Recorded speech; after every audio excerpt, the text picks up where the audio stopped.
Počúvate Krvavého Dobšinského.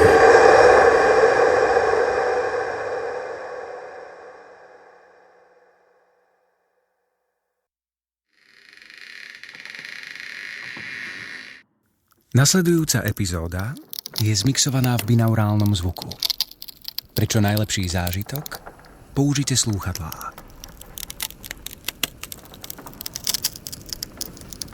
Tento príbeh je varovaním pre každého.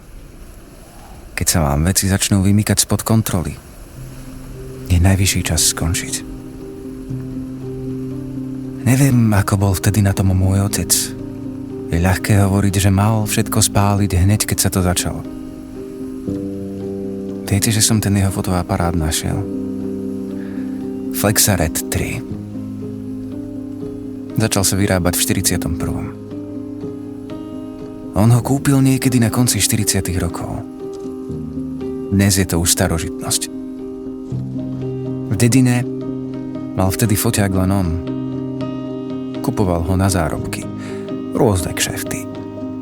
Doma sme mali vždy vyvešané fotografie cudzích ľudí. Na chodbe boli vedľa seba natiahnuté 3 dlhé šnúry a na nich tie fotky viseli na štipcoch.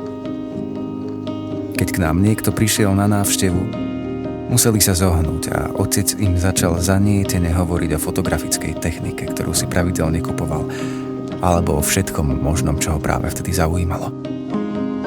Môj otec bol taký rýchlo nadchnuteľný človek.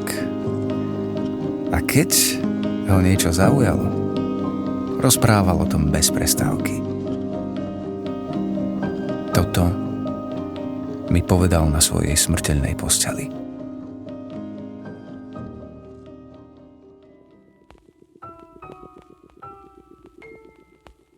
Ten flexaret som kúpil v Rumunsku na trhu. Bol to taký zvláštny obchod s rôznymi starožitnosťami. Preto ma prekvapilo, keď som tam uvidel na tej časy takú modernú techniku. Keď som sa predavačky opýtal, za koľko mi ho predajú, tá suma ma prekvapila.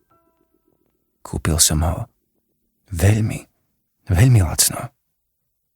Oveľa lacnejšie, ako sa bežne predával aj u nás. Keď som o tom po rokoch rozmýšľal, možno to malo byť varovanie.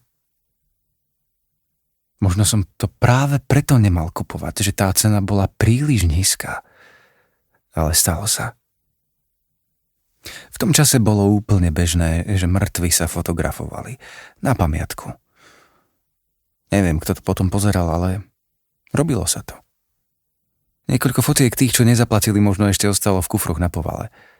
Keď ich nájdeš, spáli ich. Ja som už nemal silu sa na ne ešte raz pozrieť. Vieš, tieto zákazky mne a našej rodine ublížili najviac. Zo začiatku to bolo úplne v poriadku.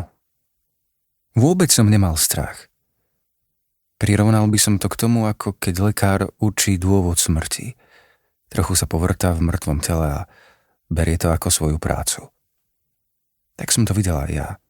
Po nociach som trávil čas v tmavej komore a vyvolával fotky tiel ležiacich v rakvách.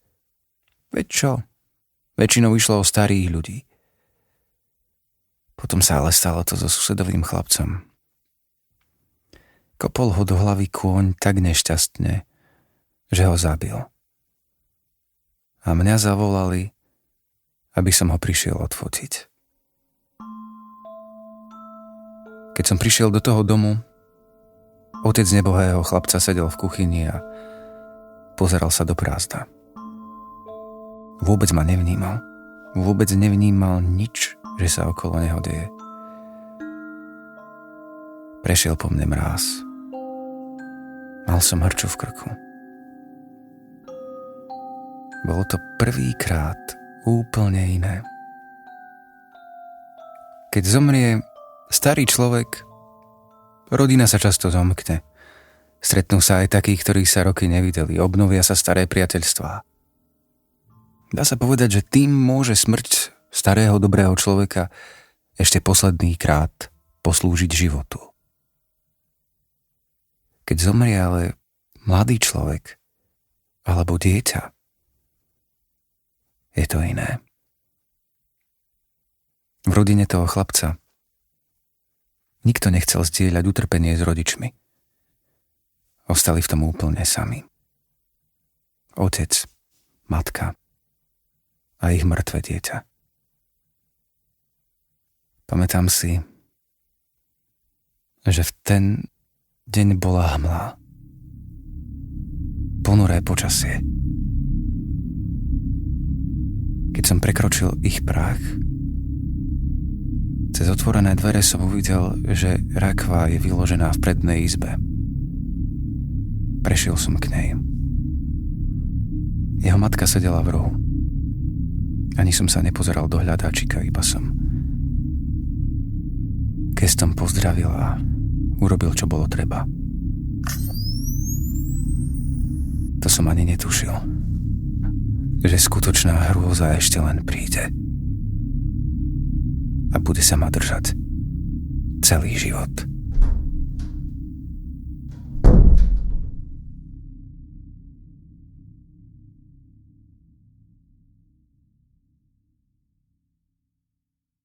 Ešte v tú noc som chcel vyvolať tú fotku. Vy ste s mamou spali hore. Ja som bol v pivnici. Tú prácu som si nechával až na koniec. Oddeľoval som to, ako sa dalo, veď je to pochopiteľné. V pivnici bývalo okolo 3:00 v noci zima. Vtedy sa už nekúrilo. V úplnej tme som s trasúcimi sa rukami navinul film do vývojnice. Nastavil som zväčšovák na fotografický papier a počítal. 1, 2, 3, 4, 5. Fotku som ponoril do vývojky, potom do misky s vodou a potom do ustáľovača. Za celý čas som sa na ňu ani nepozrel. Robil som to úplne automaticky. Až keď som ju vyberal z ustáľovača, aby som ju vypral v ďalšej miske, až vtedy som to uvidel po prvýkrát. Prešli mnou zimomriavky. Na fotke bola prázdna rakva. Na prázdno som prehltol. Zacítil som, že za mnou niekto stojí. Otočil som sa. To dieťa sa na mňa pozeralo. Na hlave malo otvorenú ranu. Nehovorilo nič. Len sa na mňa úprene pozeralo. Vybehol som z pivnice. Snažil som sa presvedčiť samého seba, že nič som nevidel. Nič sa nestalo. To len moja vlastná hlava. S týmto som zaspal. Na druhý deň som išiel do práce. Nevyspatý, ako vždy po takejto noci, som presedel deň v kancelárii a rozmýšľal o tom, čo som videl. Nechcelo ma to opustiť. Vtedy som mal takého dobrého kolegu. Chcel som mu o tom porozprávať, ale na poslednú chvíľu som si to rozmyslel. Možno som mu o tom mal povedať. Možno by mi to z hlavy vyšumelo, keby som sa normálne pozdieľal s niekým, komu dôverujem. Neodsúdil by ma a nakoniec by sme sa nad tým celým možno aj trpko zasmiali. Nepovedal som mu však nič. A večer som sa išiel pozrieť na fotku znova. Rodina v ten deň chlapca pochovala, tak som si povedal, že fotku odovzdám a bude to za mnou. Až som si vydýchol, keď som uvidel, že na fotke je všetko tak, ako má byť. Odovzdal som ju trúchliacej rodine a niekoľko týždňov život išiel po starom. Zmenilo sa akurát to, že na fotografovanie som sa začal pozerať úplne inak. Tá udalosť vzbudila vo mne odpor. Nechcel som to už robiť. Ani zďaleka tak ako predtým. Doba však bola taká, aká bola. Každá koruna navyše sa zišla, tak som kšefty brala aj ďalej. O niekoľko týždňov som išiel znovu fotiť mŕtvého. Vtedy zomrel starý chorý človek. Preto som už nemal taký strach, ako v prípade toho chlapca. Jeho rodine sa asi aj uľavilo, pretože z toho, čo som sa dozvedel, 20 rokov už iba ležal na posteli. A z tých 20, 10 rokov už ani nerozprával. Iba ho krmili a prebaľovali.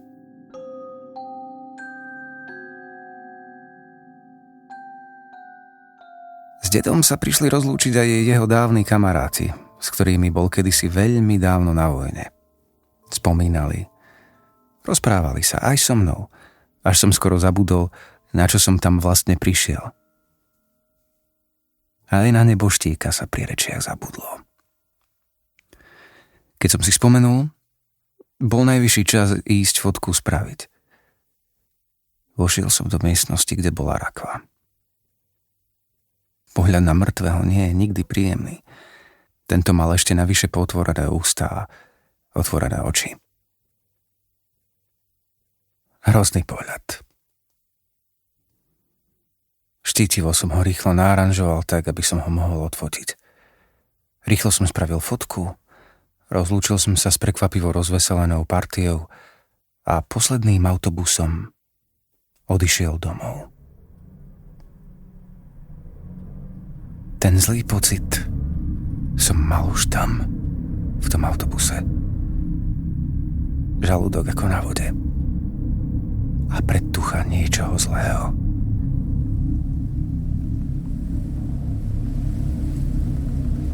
Autobus zastal pred našim domom.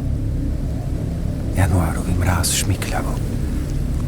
Opatrne som zišiel dolu schodmi do pivnice a pustil sa do práce. Nech to mám rýchlo za sebou. Nastavil som, čo bolo treba a zhasol svetlo. 1 2, 3, 4, 5. Ešte dať fotku do vývojky, miska s vodou, ešte niekoľko chvíľ, zavesím fotku a je to za mnou. Zažal som červené svetlo. Pozrel som sa na fotku. Všetko bolo v poriadku. Zhlboka som si vydýchol. Išiel som ju zavesiť a konečne spať. Keď som sa ale otočil, uvidel som ho znova. Malého chlapca. Kráčal hore schodmi, von z pivnice. Od hrôzy som nevedel, čo so sebou. Zrazu som zacítil, že pri mne niekto stojí. Pomaly som otočil hlavu. Stál tam on. Ten starec, ktorého som v ten deň fotil. Stál a pozeral sa mi rovno do očí. Potom bezzubými ústami prehovoril. Ty si myslel, že som zomrel. Ja som nezomrel. Som tu.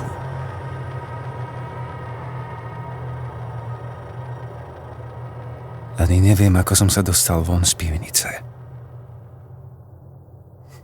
Pri dverách stál ten chlapec. Vyzeral, že ich stráži. Nechcel som si ho všímať. Iba som vyšiel von. Rýchlo som zamkol dvere do spálne a zavrel oči. Prvé, čo som uvidel, keď som otvoril oči, bol ten chlapec. Nakláňal sa nado mnou. Pozeral sa mi rovno do tváre. Potom zmizol. Vyparil sa. Zacítil som paniku. Bože, šaliem. Alebo otvoril som dvere, ktoré som nemal. Ale prečo? Čo také som spravil? Urobil som niečo zlé? Komu som ublížil, že toto mám? Neviem, či na tieto otázky niekedy dostanem odpoveď. Vtedy som pozbieral posledné sily a vybral sa do práce. Chcel som byť medzi ľuďmi. Bolo to však ešte oveľa horšie. Nikto nevidel to, čo ja. Mŕtvi boli úplne všade. Sedeli v autobuse. Ich šedé tváre sa na mňa pozerali. Iba na mňa. Bol ich plný autobus. Ani som nenastúpil. Vzal hlavu do dlaní a čakal, čo sa stane. Keď som po veľmi dlhej chvíli oči opäť otvoril, sedel pri mne on, ten starec. Skričal som na plné hrdlo. Ľudia sa otočili, že čo sa deje. Oni nevideli nič, ale ja áno. Nevedel som, čo robiť. Jediné, čo mi napadlo, bolo ísť naspäť domov a všetko podpáliť.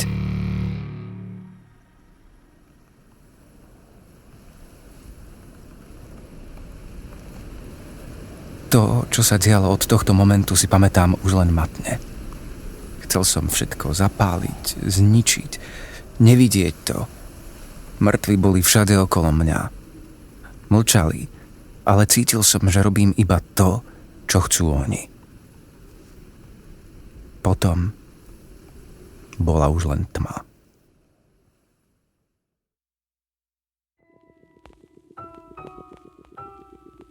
Ďalšiu spomienku, ktorú mám, bola chvíľa v liečebni. Chvíľu mi trvalo, kým som pochopil, kde som, kde sa nachádzam, čo sa deje. Cítil som však obrovské prijatie. Nikto ma neodsudzoval. Lekári mi dokonca diagnostikovali nejakú dlho neliečenú chorobu. Dali mi lieky. A áno, je pravda, že mŕtvych som odvtedy už nikdy nevidel. Po zvyšok života mi dali pokoj. Ale dnes, keď neviem ešte, koľko budem žiť, si na to spomínam až veľmi často.